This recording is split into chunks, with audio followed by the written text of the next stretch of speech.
Paris, un vendredi d'automne.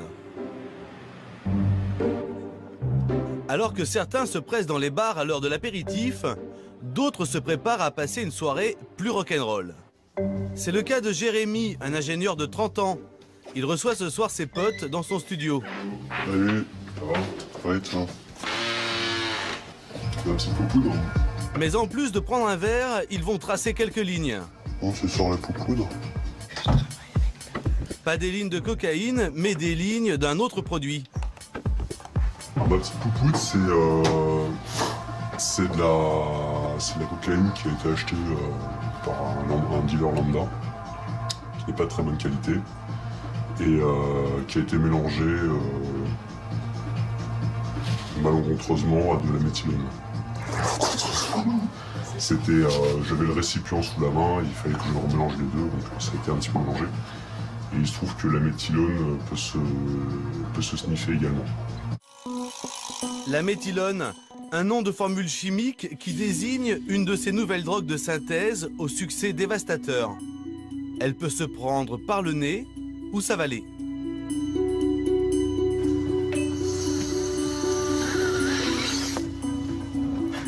On est plus fatigué là. On est plus fatigué, effectivement. Ça va mieux là. On était perché. Vous avez l'impression de mettre votre santé en danger ou pas? Non, pas dans les quantités où on en prend. Faut pas en prendre tous les jours, hein, ni toutes les 5 minutes, mais... Ces drogues sont vendues sous forme d'engrais, de solvants ou encore de sel de bain.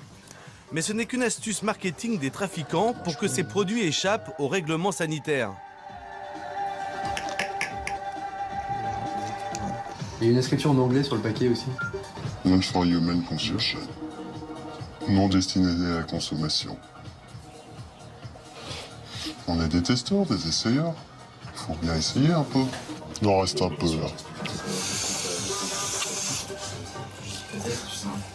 Donc il reste. Voilà. Oh, faut pas gâcher. Hein.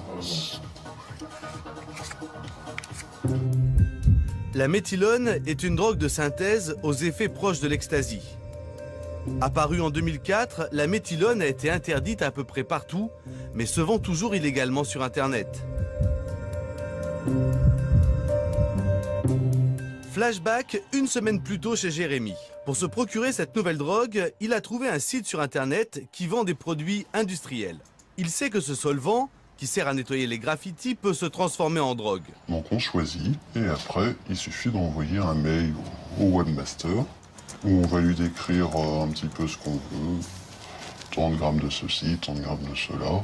Condition pour faire une bonne affaire, envoyer ses coordonnées bancaires par email. Avec de la cocaïne, on serait à 800 €, là on est à 175. C'est imbattable comme prix. Ça permet de se droguer à pas cher. Mais ça vous fait pas peur de commander tout ça? Pourquoi ça me ferait peur de commander ça?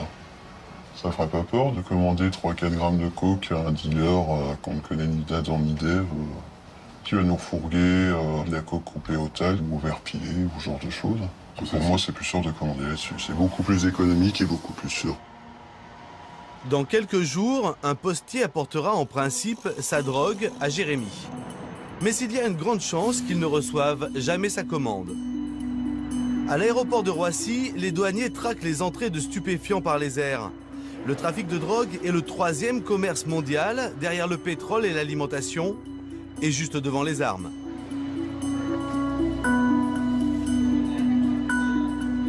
Pour les douaniers, pas facile de repérer ces nouvelles drogues qui se dissimulent facilement dans les enveloppes. Ce matin, Michel Horn, secrétaire général des douanes de Roissy, vient vérifier quelles sortes de drogues ont été saisies à la poste de l'aéroport. Comme tous les jours, des dizaines de colis sont examinés. C'est quoi ça? Je pense que c'est de l'herbe. C'est de l'herbe, ouais, ça sent, hein? Ça sent bien, hein? Et ben voilà, gagné. Il y a même des noms. De l'herbe dans un DVD, pas dur à trouver. Mais dans les colis, les douaniers découvrent de plus en plus souvent des produits presque inconnus. Ça, c'est de l'armine. C'est un produit qui ressemble à une espèce d'herbe. Ça aussi, c'est des drogues. Tout ça, c'est des drogues de synthèse. Et puis là, on a des produits. Vous voyez, on ne sait pas exactement ce que c'est. Ce qui est sûr, c'est que c'est des produits stupéfiants, mais bon, on va les envoyer au laboratoire pour avoir plus de certitude. Et ben là, il y a même l'explication, vous voyez, comment le faire, comment le prendre, comment le consommer. Un bad trip, stop, don't panic, relax and recover. Donc c'est quoi? C'est une sélection de paquets que vous avez fait exprès pour nous ou c'est un jour comme ça? Non. Vous n'étiez pas prévu de venir ici. Alors vous voyez, c'est des quantités qui sont trouvées vraiment tous les jours. Des produits nombreux, distribués en petites quantités. Il semblerait que les dealers aient trouvé un bon système pour doubler les douaniers, même si ceux-ci restent vigilants. Au niveau national, nous avons constaté qu'il y avait une forte augmentation des drogues de synthèse. Nous avons multiplié dans certains domaines nos chiffres par 6, par 10, par 30. L'avantage pour les dealers, c'est que les commanditaires de ces envois, comme Jérémy, ne risquent pas grand-chose. Par rapport aux quantités que l'on recherche, ça ne va pas donner lieu à une enquête. Donc ça va être suivant la destination pour des petites quantités comme ça, c'est la justice décide de la destruction des marchandises. Et donc ces marchandises sont par la suite détruites. Et le destinataire, il risque quoi? Alors le destinataire, je vous dis, suivant les quantités, eh bien, il risque surtout de ne pas recevoir son colis. En théorie, Jérémy risque pourtant 1 an de prison et 3 750 € d'amende. Se faire piquer sa commande en douane, c'est ennuyeux, mais pas mortel. Danser pendant des heures en étant le roi de la piste, c'est vraiment cool. Mais une trop forte augmentation de la température du corps ou une tachycardie bien sévère rendent la soirée moins sympa. On prend ces produits pour faire la fête, on prend ces produits pour se mettre high. Sauf qu'il y a une diminution très très importante de la conscience, il y a des troubles de la coordination physique. Les dommages avec toutes ces nouvelles drogues, c'est la question de l'intoxication. Nous sommes aux urgences de l'Hôtel Dieu. Comme tous les week-ends, les urgentistes soignent les accidents dus à l'alcool et de plus en plus souvent aux drogues. Bonjour monsieur, qu'est-ce que vous avez... Regardez-moi. Qu'est-ce que vous avez pris? De l'alcool? Cannabis? Shit ou herbe? Vous avez pris de la drogue ou quelque chose d'illégal? Ces nouvelles drogues de synthèse peuvent prendre les médecins au dépourvu. Ne bougez pas, ne parlez pas, juste une seconde. Le temps de faire un électrocardiogramme. Avec des nouvelles drogues qui arrivent, avec des produits qu'on ne connaissait pas, il y a parfois des symptômes qu'on ne connaissait pas. Donc au bout d'un cas, 2 cas, on arrive à apprendre et on apprend, j'allais dire, sur le tas avec ces nouvelles drogues de synthèse. Votre nom, c'est quoi, s'il vous plaît? D'accord, je vous vois tout de Donc c'est suite. cette demoiselle qui a été jusqu'à l'ébriété suffisant. Mais sur quoi? Sur les témoins? Non, c'est sur cette diarrhée. Selon les pompiers. Une femme de 21 ans vient d'arriver. Les pompiers l'ont récupérée à la sortie d'une fête. Qu'est-ce que vous avez pris, mademoiselle? De l'alcool? Vous avez pris de l'alcool? Et puis quoi? Vous avez pris des drogues? Oui, un petit peu. Un petit peu. Et alors pourquoi vous êtes dans cet état? Parce que J'ai quoi? GHB. GHB? Ah, vous avez pris du GHB? Non. C'était à quelle heure, vous vous rappelez? Oui. C'était à quelle heure? C'est où le 14e? 14e arrondissement. Ouais, là, l'interrogatoire est typiquement pas fiable. C'est-à-dire qu'on est sur quelqu'un qui dit oui, qui dit non, qui répond pas aux questions. Donc on va accrocher simplement des éléments d'interrogatoire. Et un des éléments d'interrogatoire fiable, c'est ce mot GHB qui vient pas de nulle part. Elle l'a pas inventé. Donc... Allez, aidez-moi là. Un peu. Cette jolie fille a pris volontairement du GHB, mais sans savoir la dose qu'elle peut supporter. En petite quantité, le GHB est un euphorisant. Mais à haute dose, il crée des trous de mémoire. La drogue du violeur, comme on l'appelle, était rajoutée en cachette dans des verres d'alcool dans les années 90, d'où sa très mauvaise réputation. Quels sont les risques avec du GHB? Les risques avec du GHB, les risques, c'est la perte de connaissance, le fait qu'elle ne soit pas consciente de ce qui se passe autour d'elle et qu'elle puisse... Généralement, les personnes qui prennent du GHB, c'est ce qu'on appelle la drogue du viol. Donc les risques, c'est associé à tout ça. C'est surtout le fait de perdre conscience, de ne pas avoir connaissance de son état et de faire n'importe quoi. Allez, essayez de vous réveiller un peu là. Ouais, vous êtes fatigué? Le GHB et le GBL sont de la même famille. Ce sont des molécules très proches. Le GBL est un nettoyant pour jantes aluminium. Récemment interdit en France, on a pu en acheter légalement pendant plusieurs années.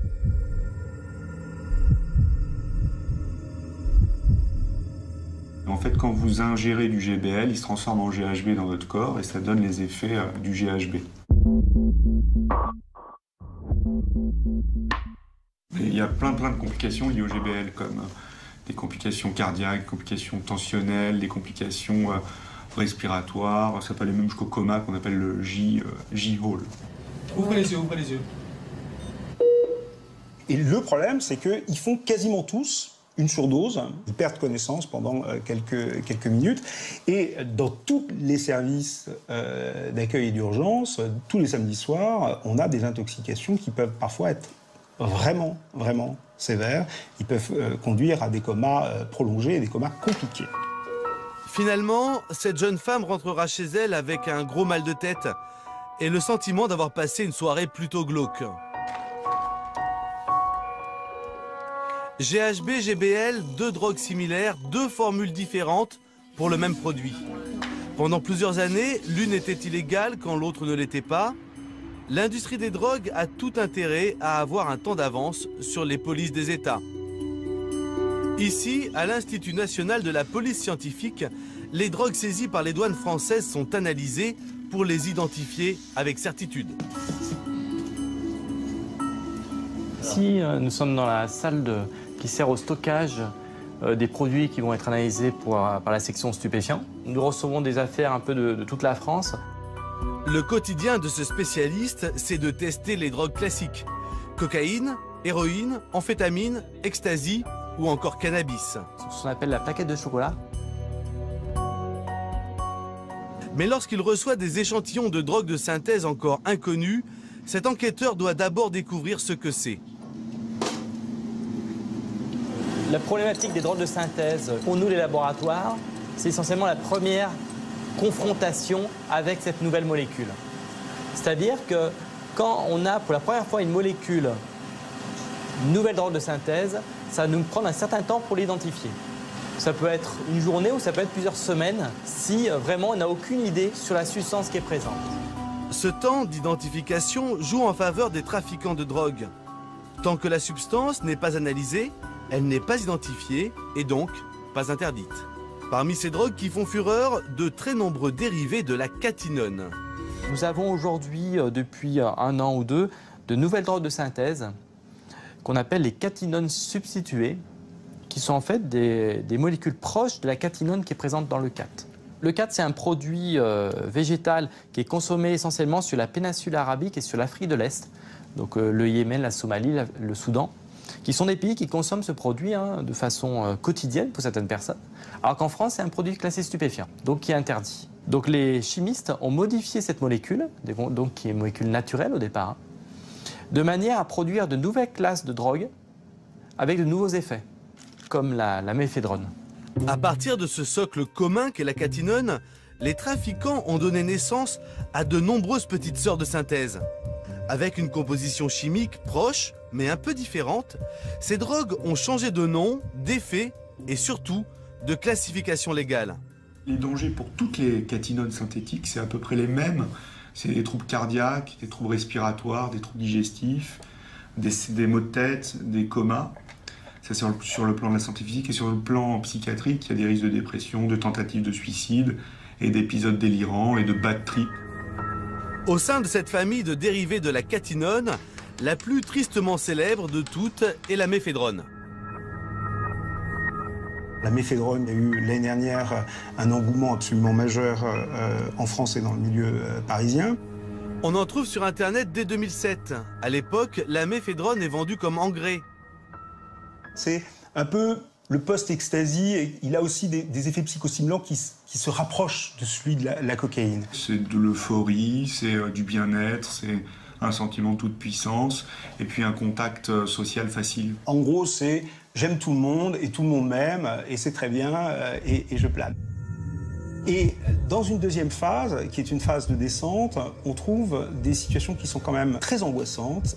Le fait d'avoir très mal à la tête et d'avoir une impression très curieuse d'avoir des décharges électriques dans le cerveau, hein, ce qu'on appelle le brain zapping. Le cerveau tombe à un moment, il y a une espèce de coupure comme ça, une coupure de la conscience qui dure quelques minutes. Et c'est en règle générale très angoissant et ça peut durer plusieurs jours, hein, jusqu'à un véritable syndrome dépressif au bout de 3-4 jours quand on vit des choses aussi difficiles. Mais pour les clubbers anglais, qu'importent les conséquences. Le sentiment de bonheur généré par la méphédrone est tellement fort que son succès est foudroyant. En 2009, elle devient la 4e drogue consommée en Angleterre, juste derrière le cannabis, la cocaïne et l'ecstasy. Pourtant, début 2010, le gouvernement anglais l'interdit. On lui impute des cas d'overdose ayant entraîné la mort de plusieurs jeunes. L'Angleterre a pris un certain nombre de mesures interdisant cette substance. L'Europe a échangé les informations.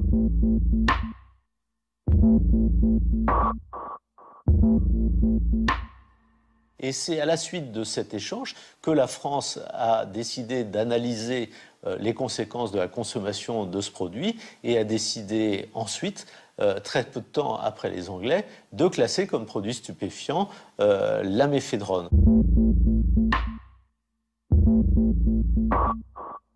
Ce qui s'est passé, c'est qu'avec l'interdiction de la méphédrone, ça a fait du bruit en Grande-Bretagne, mais la méphédrone a été interdite et hop, il y a une nouvelle drogue de synthèse qui est apparue, qui était la MDAI.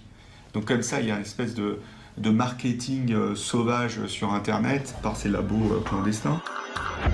Facile, les trafiquants n'ont qu'à changer une seule des lignes de la formule chimique pour créer une toute nouvelle drogue. Londres, la ville d'Europe où l'on consomme le plus de drogue pour faire la fête. Et même si la méphédrone a été interdite en 2010, on en trouve encore à tous les coins de rue. Dans le quartier de Camden, il suffit de rentrer dans le premier magasin venu pour trouver toutes sortes de drogues, dont de la méphédrone. Je veux des party pills pour faire la fête. Ah oui, j'en ai des très bonnes. De la pipérazine, ce sont des pilules? Ouais, c'est très très bien. C'est quoi les effets? Est-ce que je vais rire? J'ai besoin de rire. Ah ouais, c'est très fort, tu vas bien t'amuser. Ok. C'est combien? 20 livres. 20 livres? Est-ce que c'est dangereux? Non. Et vous avez de la méphédrone? Ouais, j'en ai aussi. Combien ça coûte ça? Celui-ci, c'est 30 livres et je te le fais à 20. 20 livres? Ok. Pour moins de 30 €, on peut donc acheter 1 gramme de méphédrone et quelques pilules au centre de Londres. Et vous êtes sûr, hein? J'aurai pas de problème? Non, il n'y a pas de problème. Vous n'aurez pas de mauvais délire. À quelques rues de là, un quartier résidentiel et huppé de Londres.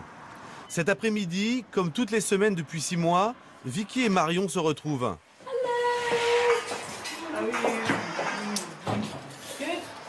Allez, rentre. Ces deux femmes ont un triste point commun, leurs filles sont mortes après avoir pris de la drogue en soirée. C'est une belle photo de Louise. On l'avait mis sur son cercueil pendant l'enterrement. Louise, la fille de Vicky, avait 21 ans. Elle étudiait le stylisme et c'était une fêtarde. Ça, c'est mon tatouage. Louise est partie il y a 18 mois avec sa copine à Liverpool car elle était DJ et elle avait une soirée là-bas. Elles ont raté leur bus, elles ont bu et fait je ne sais quoi d'autre. Elle est revenue avec un tatouage là, juste sur le bras avec écrit « Maman ». Et elle m'a dit « Voilà, c'est ton cadeau de fête des mères ». Donc après sa mort, j'ai fait le même. Elle était folle, mais dans le bon sens. Elle était juste exubérante et extravertie. Elle faisait des dessins de mode adorables. Le jour où elle est morte, elle était avec des amis et ils fêtaient son entrée à l'université. Et les autres personnes avec qui elle était, je l'ai appris par la suite, étaient tous de très gros consommateurs de kétamine. La kétamine est un anesthésiant pour cheval. Légèrement dosée, c'est une drogue de soirée populaire qui se sniffe et donne l'impression d'être dans du coton.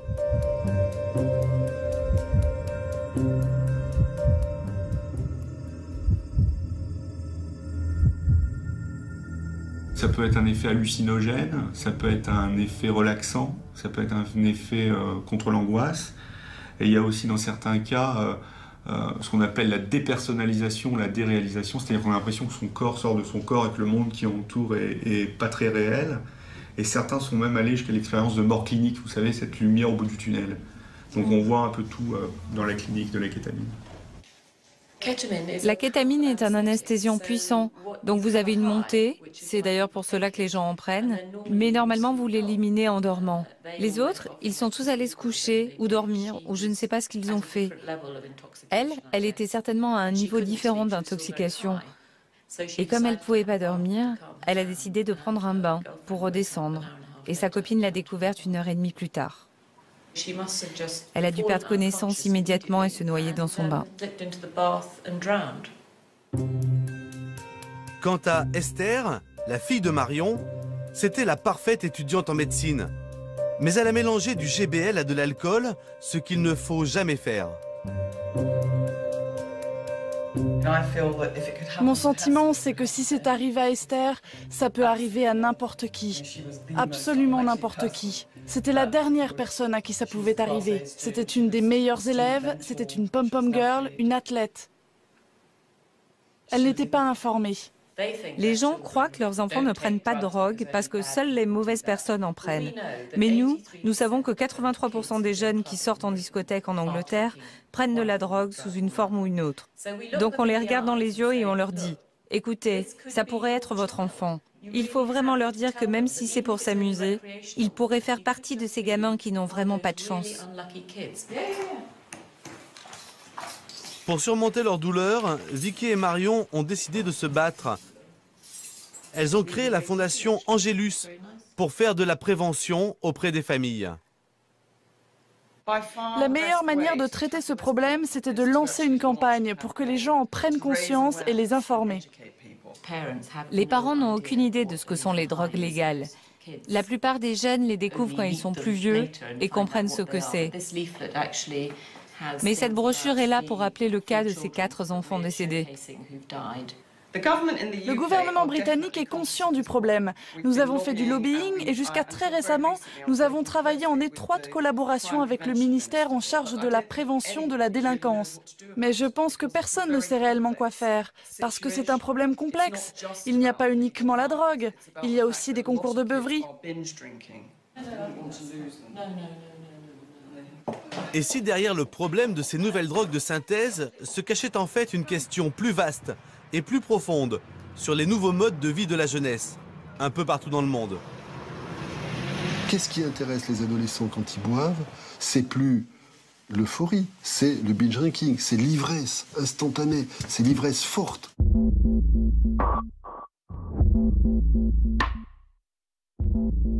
Ces deux choses-là, l'intensité et de l'instantanéité, sont des valeurs qui font le prix de cette expérience. Et notre société, culturellement, valorise ça. On a, et c'est pas un reproche, toute notre modernité, toute la technologie fait qu'on peut avoir de plus en plus vite ce dont on a envie.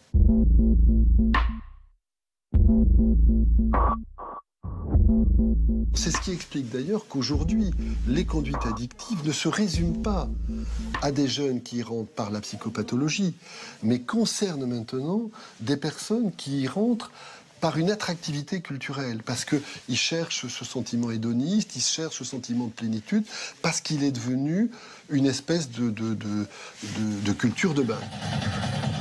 Et parmi les lieux où cette culture de base s'exprime, les technivals. Lors de ces immenses rassemblements festifs, les DJ déversent une techno hardcore depuis des murs de son durant plusieurs jours. Un véritable marathon de la trance.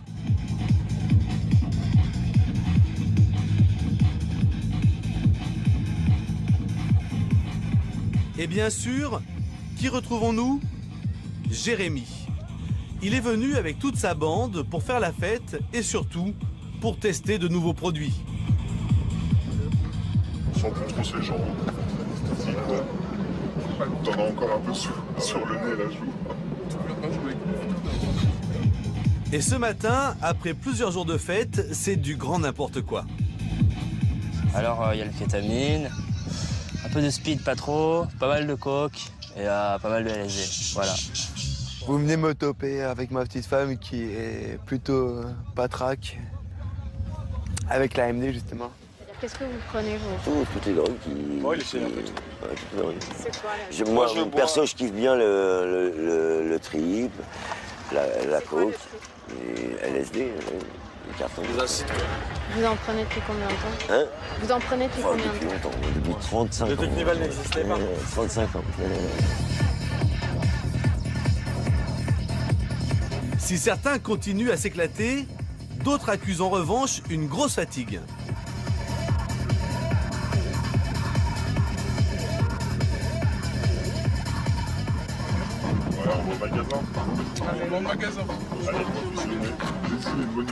Pour Jérémy et ses amis, le magasin, c'est le dealer. Et celui qu'ils vont rencontrer a une nouvelle substance à leur proposer, une drogue qui revient en force.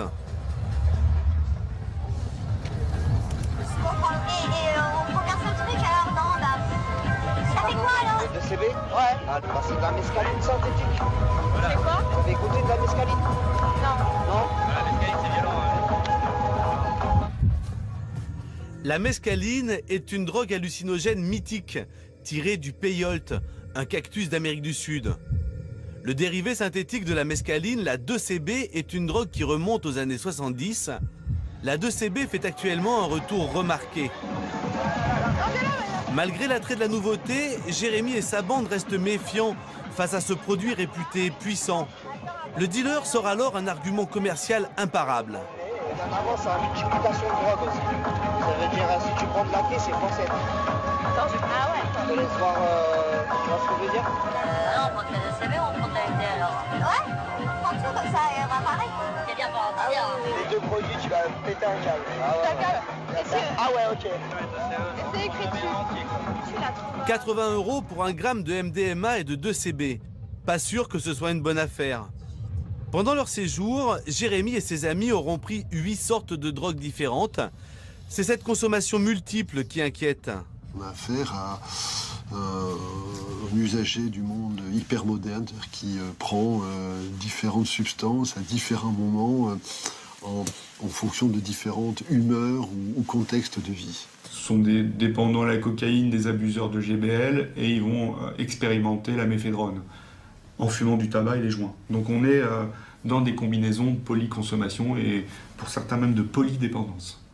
On est vraiment dans l'ère, dans la mode de la polyconsommation. Un produit pour accentuer les effets d'un autre produit, pour diminuer les effets de descente d'encore un autre produit, etc., etc. C'est une vraie chimie.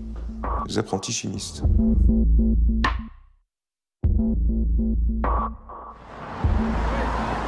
À Paris, l'association Charonne est une des structures d'écoute des toxicomanes les plus anciennes de France. Ce matin, Christian Bullard a rendez-vous avec Charlotte, une polytox. Bon, on va commencer par les consos. Vous en êtes où actuellement?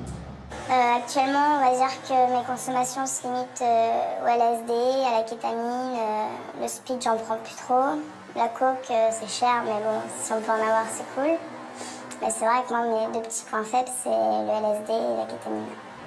Et vous les mélangez? Ouais, ça m'arrive, souvent. Charlotte, 20 ans, a commencé à prendre des drogues dans des raves. C'était il y a 4 ans. Elle n'a jamais décroché, notamment du LSD, un hallucinogène.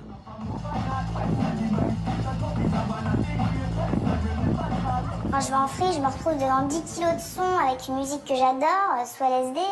Bah, il n'y a plus rien qui existe, quoi. Je suis au nirvana, quoi. Et tu fermes les yeux, tu vois des trucs.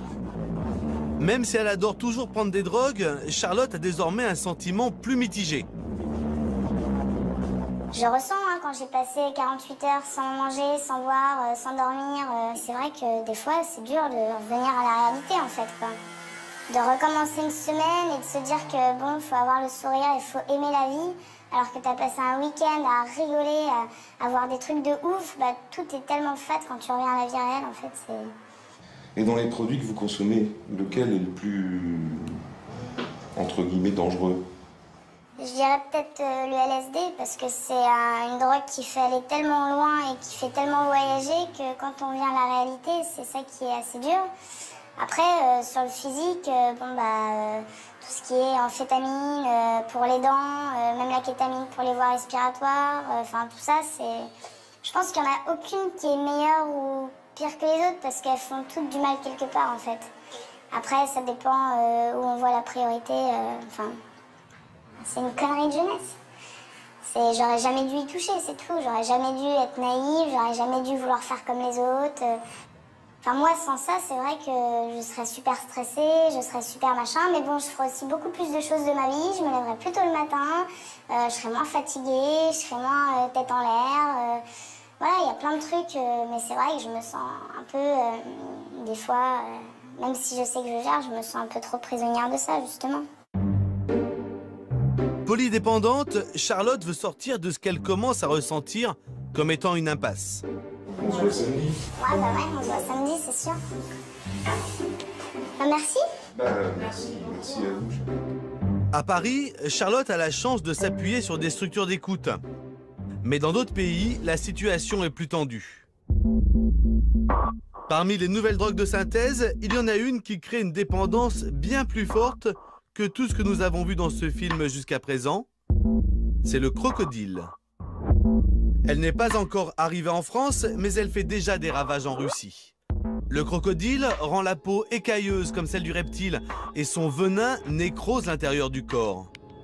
Facile à trouver, facile à fabriquer, le crocodile tue des milliers de personnes en Russie. Ekaterinbourg, Sibérie, à 1600 km de Moscou. Mikhail est un ancien junkie. Désormais, il est bénévole dans l'association Ville sans drogue, qui essaie d'éradiquer le crocodile des rues de cette cité industrielle. Ici, on se trouve dans un des quartiers d'Ekaterinbourg. C'est un quartier où il y a beaucoup de junkies. Nous allons vérifier une adresse. Le plus souvent, c'est de la désomorphine, du crocodile. Un délateur a passé un coup de fil.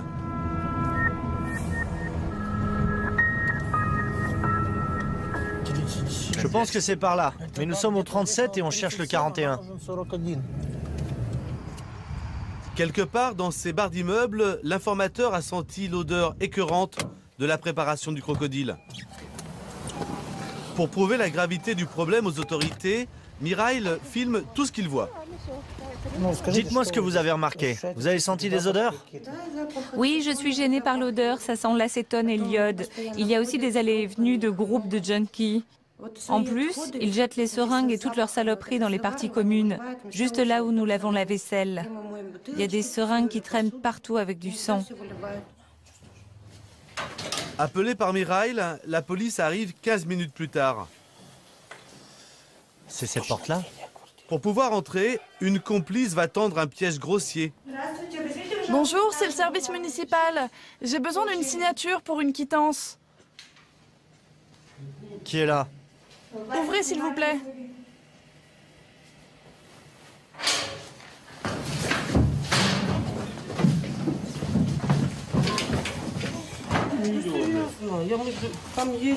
L'appartement est un taudis où la saleté l'emporte sur le délabrement. Les 4 personnes sont tétanisées. Toutes savent qu'elles risquent la prison. Ils étaient en train de se piquer quand on est arrivé. C'est ça les seringues avec lesquelles ils se shootent. Voilà la drogue. Alors quand tu te piques, tu pleures pas? C'est quand on te chope que tu commences à penser à tes enfants. Non, pourquoi? Revenu lui-même de l'enfer de la drogue, Mikhail n'est pas tendre avec les 4 junkies. L'interrogatoire qu'il filme pour le compte de l'association est brutal. À cause du crocodile, le mari de cette pauvre femme de 32 ans est mort dans cet appartement même la nuit précédente. Tu sais que tu vas en crever du crocodile, tout comme ton compagnon. Tu le sais, non? Tu le sais ou tu le sais pas qu'on crève du crocodile en moins de 2 ans? Tu le sais? Alors pourquoi tu te piques? Regarde à quoi tu ressembles. Je suis sûr que tu fais, quoi, pas plus de 20 kilos? Où est-ce que tu te piques? Dans le cou. Fais voir.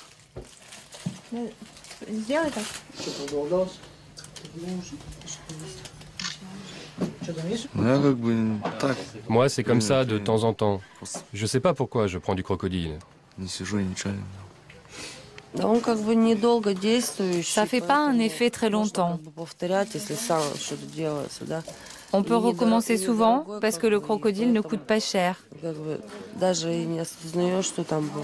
On n'a même pas le temps de penser aux saloperies qu'il y a dedans. Tout le monde meurt. Personne ne reste en vie. Mais quel est ce venin mortel? À côté des seringues, une tablette de codéine, un médicament antidouleur qui contient de la morphine, mais aussi des bouteilles de plastique qui sentent l'essence. C'est avec ça qu'il fabrique le crocodile. Après la première injection de cette drogue, l'espérance de vie est d'environ 2 ans. En fait, le corps ne peut pas évacuer la drogue. Le produit reste dans le sang et l'organisme commence à pourrir de l'intérieur. Il se décompose. On l'appelle le crocodile parce qu'il nous dévore de l'intérieur. Accros, ils connaissent les risques mais ne peuvent décrocher. Ils vont tous les 4 être placés en garde à vue. La propriétaire de l'appartement, considérée comme étant le receleur, risque 2 ans de prison.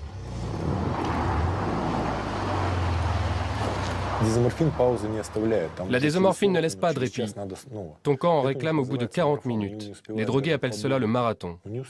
Ils n'ont même pas le temps de penser à une pause et ils se piquent jusqu'à la mort. On ne peut pas en décrocher.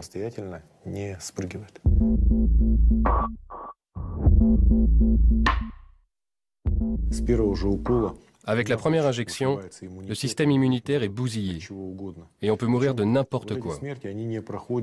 Ils ne meurent pas d'une overdose, ils meurent de pneumonie, septicémie, hépatite, VIH, tous ces trucs-là. Ce problème fait vraiment peur.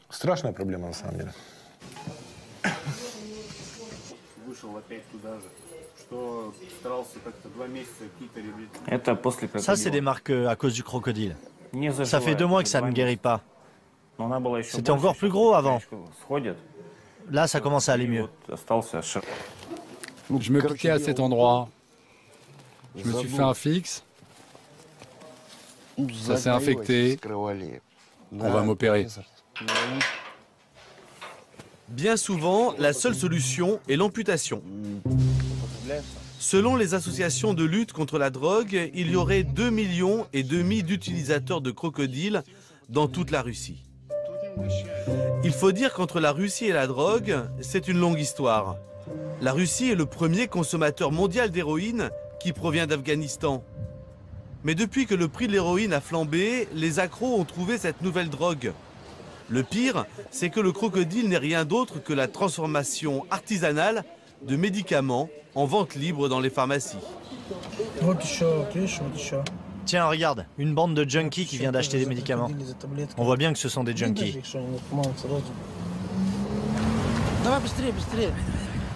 Ce qui révolte Mirail, c'est que certains pharmaciens sans scrupules n'hésitent pas à vendre le kit complet de fabrication du crocodile en toute connaissance de cause. Pourquoi vous enfreignez les directives du ministère de la Santé relatives à la vente de codéine? Vous pouvez me le dire? Pas de commentaire. Vous connaissez la loi. Alors pourquoi vous venez de vendre 3 boîtes à ce monsieur? Je ne vais pas surveiller tout le monde. Vous savez pourquoi ils achètent ces médicaments? Non. Mais si, vous le savez parfaitement. Reprenez vos médicaments, les seringues et l'iode. Ils savent que les jeunes se tuent avec ça. Ils le font exprès de le vendre. Ce sont des assassins. Et si votre enfant s'était rendu en pharmacie et s'était procuré des médicaments, comment auriez-vous réagi? Quel est le rapport avec mes enfants? Je n'enfreins pas la loi. Bon, promettez-moi d'être plus vigilante la prochaine fois. On pourrait faire fermer votre pharmacie, hein. Au revoir. Des menaces en l'air. Mirail n'a aucun moyen légal pour empêcher la pharmacienne de vendre de la codéine sans ordonnance. La décision relève du gouvernement qui traînerait des pieds. L'industrie pharmaceutique fait tout pour produire et vendre un maximum de produits à base de codéine avant que la loi ne change. Le Premier ministre actuel pourrait résoudre ce problème en un seul coup de fil. Juste un coup de fil. En attendant une hypothétique interdiction, le crocodile continue de faire des ravages en Russie. Un homme a accepté de nous montrer comment il fabrique cette nouvelle drogue chez lui.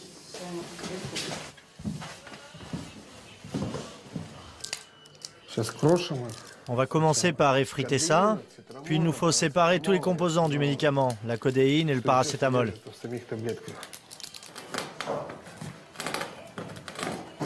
Comme un apprenti sorcier moderne, après avoir broyé les médicaments qu'il vient d'acheter en pharmacie, Iya rajoute de l'essence. Vous avez bien entendu, de l'essence. On va aller chauffer ça dans la cuisine. Et on attend un peu, le benzène chauffe assez vite. Quand le benzène sera bien chaud, on secouera pendant 7 minutes. Tu connais les dangers du croco? Oui, je sais ce que ça fait. Les gens commencent à pourrir de l'intérieur. Ça attaque le foie, les reins. Ça cause des problèmes de pression artérielle. Puis je crois qu'à la fin, ça attaque le cœur.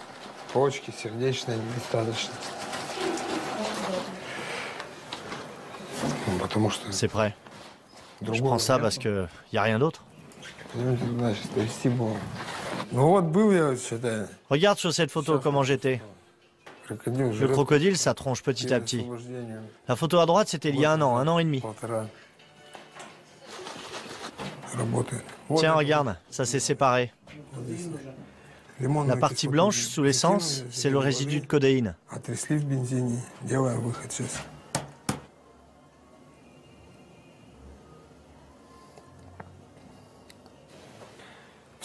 Tu vois là, c'est de la codéine pure. Tous les surplus ont été enlevés. Une fois chauffé, cela a la forme d'une croûte. On gratte et on verse la poudre dans une fiole. Iya vient de séparer les molécules de codéine. Il va les mélanger avec du soufre. Regarde, on va mettre la boule de soufre. On va faire la réaction chimique. Regardez bien. Une odeur répugnante se répand dans tout l'appartement. Ça sent comme dans les toilettes publiques. L'odeur vient de là. Exactement comme aux chiottes.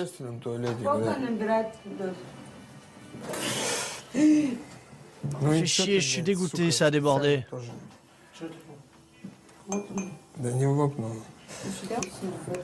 La recette du crocodile est bien entendu plus compliquée à préparer que ce que vous avez vu. Dans ces conditions d'amateurisme total et sans aucun contrôle sur les dosages, les risques d'overdose sont énormes.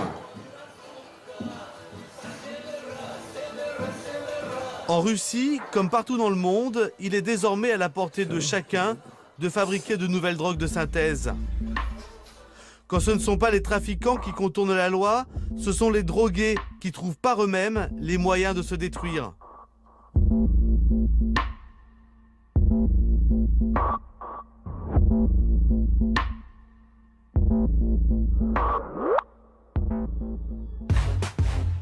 De l'autre côté de la Terre, en Nouvelle-Zélande, une solution différente semble se profiler.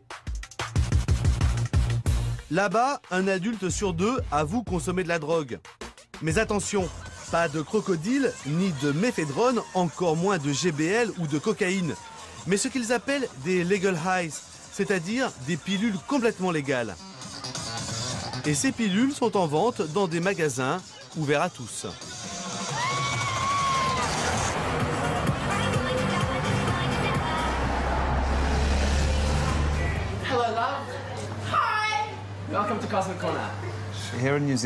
Ici, en Nouvelle-Zélande, nous avons tout un tas de drogues légales.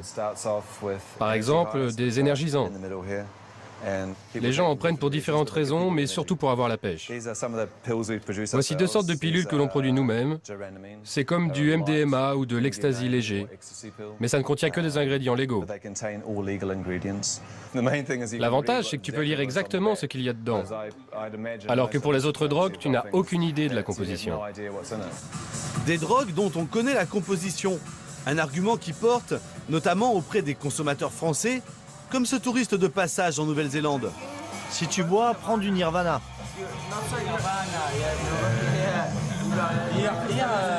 En France, si tu prends des pilules, c'est la tôle.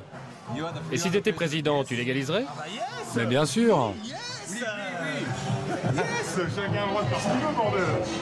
Moi, j'ai eu l'occasion d'essayer un peu ce qui se faisait en Nouvelle-Zélande et les formules ne sont pas cachées. Et en France, qu'est-ce qui se passe? En France, c'est une question de business. Donc, la personne, elle va prendre des extasies, elle va l'acheter à un certain prix, elle va essayer de le couper, elle va en acheter de mauvaise qualité qui sont blindées de conneries. Et le jeune, il a envie de faire la fête. Donc, de toute façon, à un moment donné, il va pas réfléchir à... il va pas avoir un labo, de toute façon, pour tester les produits. Donc, il va avoir envie d'y aller, il y va, il le fait. Et c'est tout. Donc au moins là ça a l'avantage d'être clair. Même si je garantis pas que ça soit 100% bon pour la santé, chacun fait ce qu'il veut, quoi. L'inventeur des drogues légales, c'est ce rocker qui se prend pour David Bowie, Matt Bodden. Dans ses clips, il se voit en sauveur de l'humanité. Il prétend aussi avoir sauvé la Nouvelle-Zélande du fléau de la crystal meth il y a 10 ans.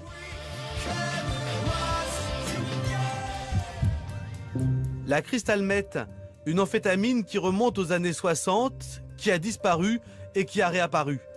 Ses effets sont dévastateurs, comme vous pouvez le voir sur ces images avant, après.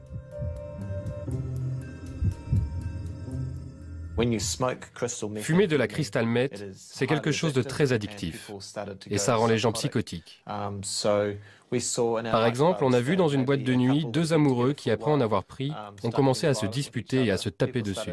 De plus en plus de gens sont devenus accros à cette drogue. Ils perdaient leurs emplois et comme le prix de la crystal meth augmentait sans cesse, ils perdaient aussi leur maison et tout ce qu'ils possédaient.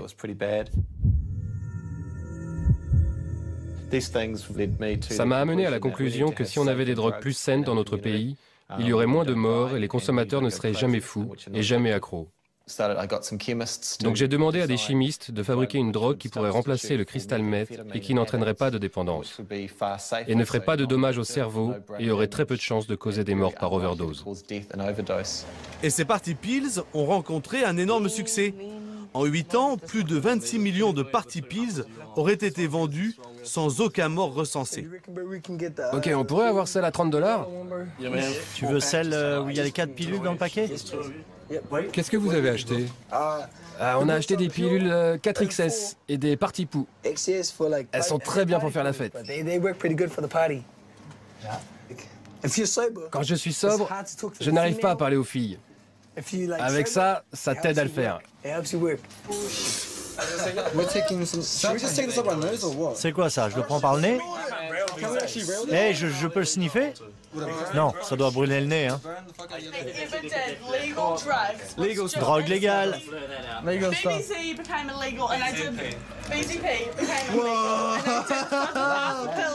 Qui va être à fond ce soir? Le gouvernement néo-zélandais a interdit plusieurs fois les drogues de ce dealer bon teint qu'est Matt Bodden. La situation des drogues légales en Nouvelle-Zélande, c'est pourtant compliqué, mais Matt Bodden a de nouveau changé les formules chimiques de ses pilules et son business a repris de plus belle.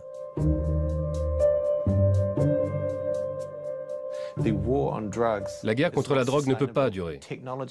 La technologie évolue si vite que de nouvelles drogues sont créées tous les mois.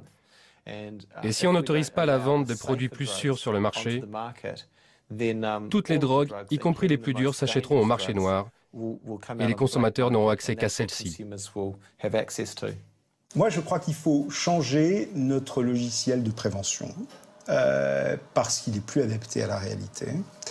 parce qu'on voit bien avec ces nouvelles drogues comment il y a une accessibilité majeure des produits qui passent complètement sous le contrôle de qui que ce soit. La difficulté qu'on a en France, c'est de sortir d'une vision un peu idéologique et d'accepter de regarder la totalité du champ des problèmes posés par les addictions. Moi je vais avoir un discours qui, pour un médecin, tant pis, va être très économique. C'est hallucinant de voir l'argent qu'on perd à ne pas faire un contrôle d'État de la vente du cannabis, de la cocaïne et de l'héroïne.